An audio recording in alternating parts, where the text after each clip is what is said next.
Good morning all of you. मैं सुनील कुमार सारस, प्रवक्ता देवचंद दल सिंगार भारतीय Vidyapeeth Snatakottar Mahavidyalaya Aryanagar Sekhanpur Ghazipur BEd online class में आप सभी का स्वागत करता हूं। आई होप अच्छे होंगे।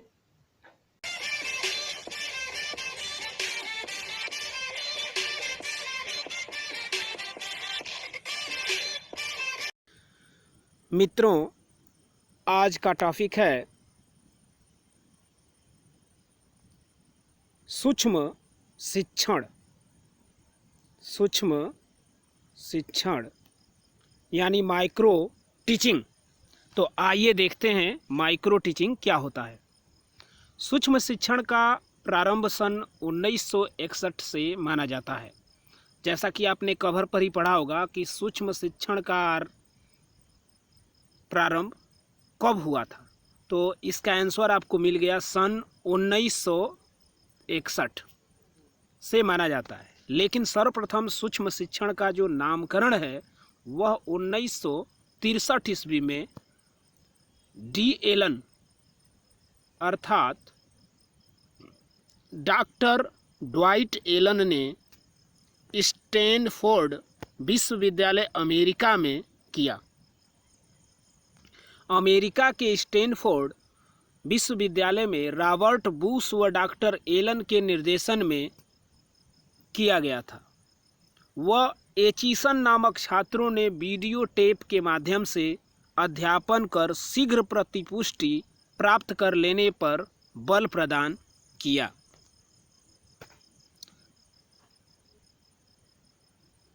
इसके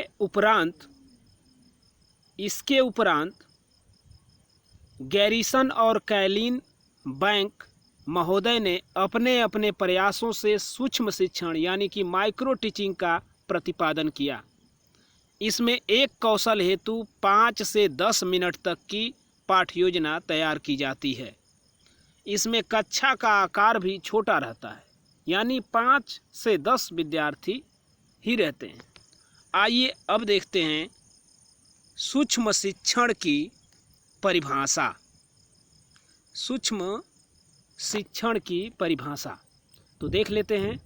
सूक्ष्म शिक्षण की परिभाषा एलेन ने अपनी पुस्तक माइक्रो टीचिंग में लिखा है, सूक्ष्म शिक्षण सभी प्रकार की शिक्षण संबंधी क्रियाओं को छोटे छोटे भागों में विभक्त करता है। यानी कि एलन साहब ने कहा है कि सूक्ष्म शिक्षण सभी प्रकार की शिक्षण संबंधी क्रियाओं को छोटे छोटे भागों में विभक्त करता है।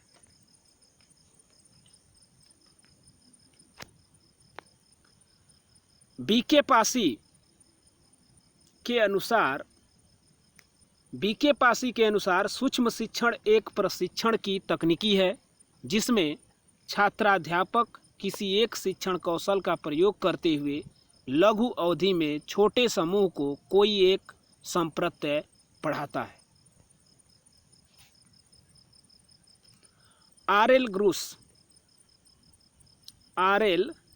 ग्रूस के अनुसार सूक्ष्म शिक्षण प्रशिक्षण की एक प्रविधि है जिसमें शिक्षक स्पष्ट रूप से परिभाषित शिक्षण कौशलों का प्रयोग करते हुए पाठ तैयार करता है। नियोजित पाठों के आधार पर 5 या 10 मिनट तक वास्तविक छात्रों के छोटे समूह के साथ अंतःक्रिया करता है, जिसके परिणाम स्वरूप वीडियो टेप पर प्रशिक्षण प्राप्त करने का अवसर प्राप्त होता है। तो ये था सूक्ष्म शिक्षण की परिभाषाएं।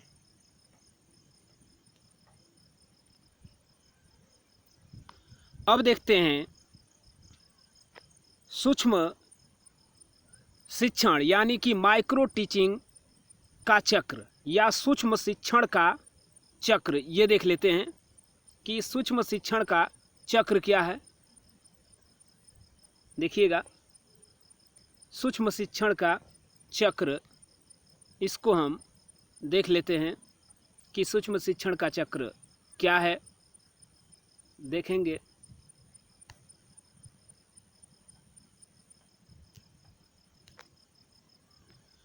सूक्ष्म शिक्षण के चक्र को देख लेते हैं। सूक्ष्म शिक्षण चक्र में शामिल 6 चरण होते हैं। ये ध्यान रखिएगा, 6 चरण होते हैं इसमें। योजना, यानी सबसे पहले आप योजना बनाएंगे, उसके बाद पाठन, उसके बाद उसका पाठन करेंगे, फीडबैक तैयार करेंगे और पुनः योजना बनाएंगे, पुनः शिक्षण करेंगे और पुनः फीडबैक यानी पुनः फीडबैक बनाएंगे। तो इस तरह से ये 6 चरण हैं। अभ्यास सत्र के उद्देश्य की ज़रूरतों के अनुसार भिन्नताएं हो सकती हैं। ये चरण निम्नलिखित चित्र के अनुसार प्रदर्शित किया जाएगा। इस चरण को हम निम्नलिखित चित्र के अनुसार प्रदर्शित कर सकते हैं। देख रहे हैं, यहाँ पे आपको एक चित्र दिखाने का प्रयास किया जा रहा है। देख रहे हैं कि सूक्ष्म शिक्षण चक्र यानी माइक्रो टीचिंग साइकिल क्या होता है, इसको यहाँ पर दिखाने का प्रयास किया गया है। देखिएगा, सबसे पहले आपको बताया गया था पाठ योजना तैयार करेंगे। ये हो गया आपका नंबर 1। उसके बाद दूसरा है शिक्षण। आप शिक्षण करेंगे, पढ़ाएंगे, उसके बाद परिपुष्टि करेंगे। तीसरा नंबर पे परिपुष्टि करेंगे। चौथा पुनः पाठ योजना, यानी कि पुनः आप पाठ योजना को देखेंगे, चेक करेंगे, पुनः बनाएंगे। और 5वां है पुनः शिक्षण, और उसके बाद 5वां नंबर में पुनः शिक्षण करेंगे। 6वां पुनः परिपुष्टि करेंगे। तो इस तरह से ये 6 चरण आपको बताए गए हैं। आगे देखते हैं सूक्ष्म शिक्षण की विशेषताएं। जी हाँ, सूक्ष्म शिक्षण की विशेषताएं, इसको आप समझ लीजिए। सूक्ष्म शिक्षण की विशेषताएं क्या है, इसको समझते हैं। कक्षा में 5 या 10 छात्र छात्राध्यापक रहेंगे।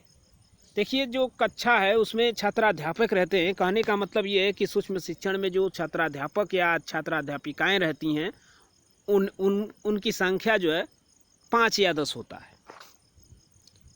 दूसरा, 5 या 10 मिनट शिक्षण का कार्य होता है। जो शिक्षण का कार्य है वह 5 से 10 मिनट तक का होता है। अगला है पाठ एक ही संप्रत्यय या कौशल पर आधारित होता है। अगली विशेषता है पर्यवेक्षक प्राध्यापक या छात्राध्यापक हो सकता है। अधिकतर प्राध्यापक होते हैं या प्रोफेसर होते हैं। अगला है पाठ के बाद पृष्ठ पोषण, और पाठ के बाद आप लास्ट में पृष्ठ पोषण करते हैं। तो ये निम्नलिखित विशेषताएं हैं।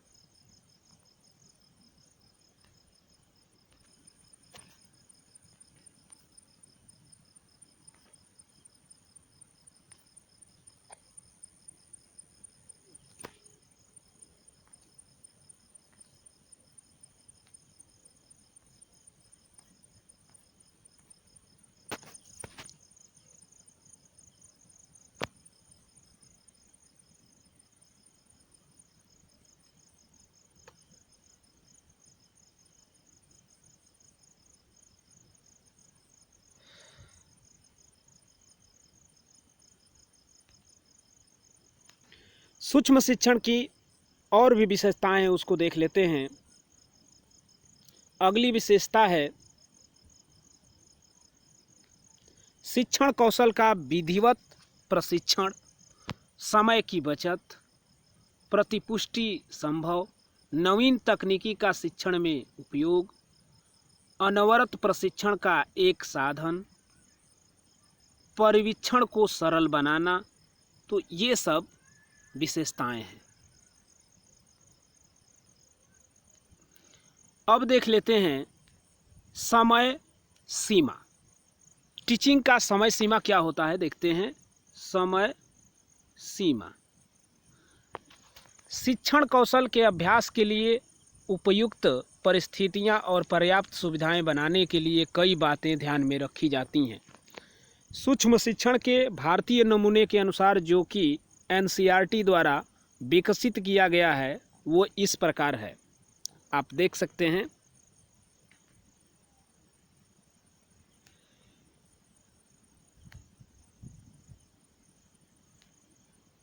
पढ़ाना, जैसे पढ़ाना आप कितने मिनट पढ़ाएंगे, इसको अगर ध्यान में रखा जाए तो 6 मिनट। आपको पढ़ाना कितना होगा? 6 मिनट। फीडबैक करने के लिए 6 मिनट का समय है। पुनर्योजना यानी कि पुनः जब पाठ योजना आप तैयार करेंगे उसके लिए 12 मिनट। और पुनः शिक्षण के लिए भी आपको 6 मिनट मिलेगा। पुनर्फीडबैक उसके लिए भी 6 मिनट मिलेगा। अर्थात अगर हम सभी को ऐड कर दें तो कुल सूक्ष्म शिक्षण का कुल समय देखेंगे।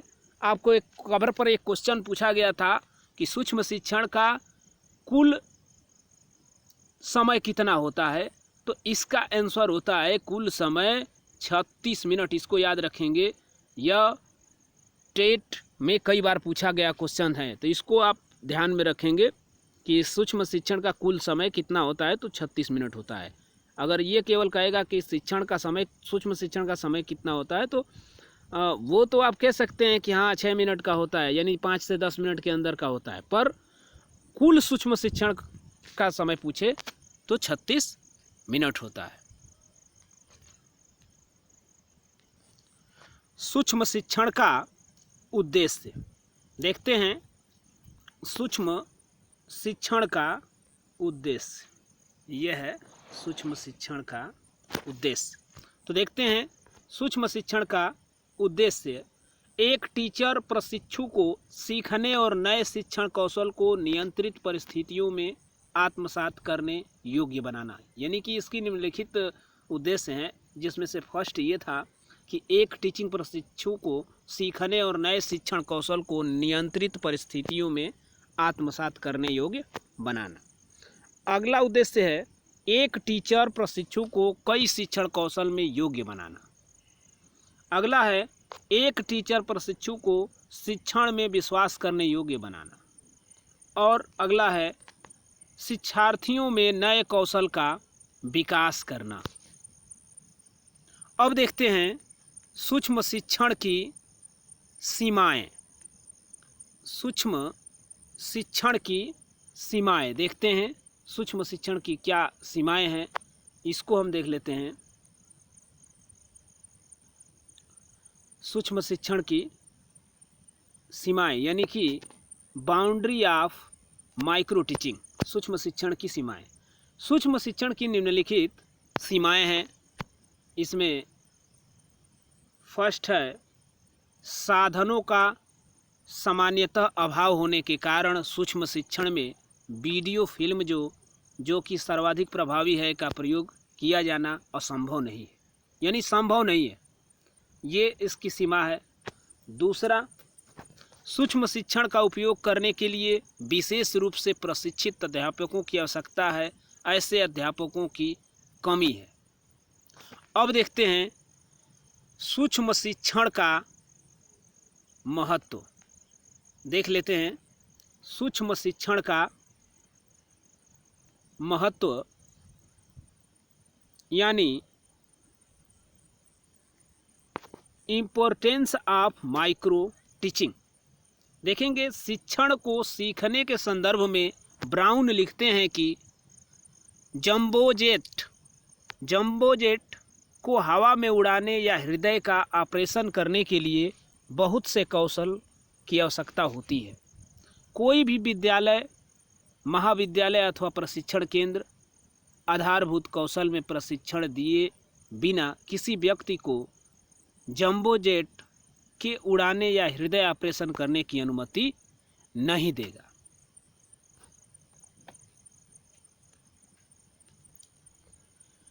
शिक्षण को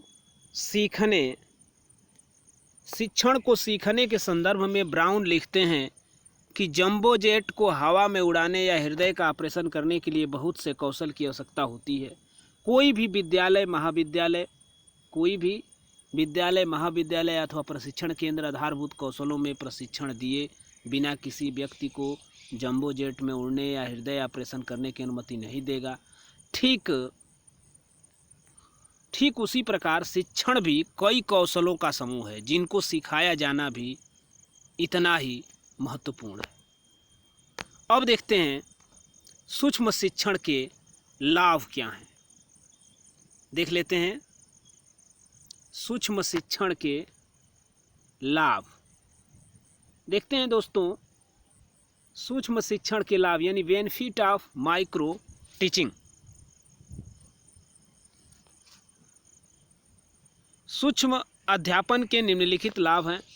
जैसे फर्स्ट है, यह अध्यापन व्यवहार पर केंद्रित विधि है।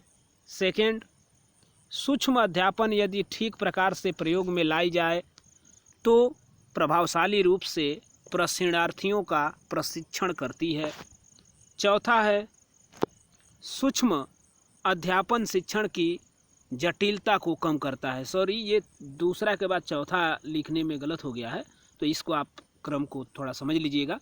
चौथा है, सूक्ष्म अध्यापन शिक्षण की जटिलता को कम कर देता है। अब देखेंगे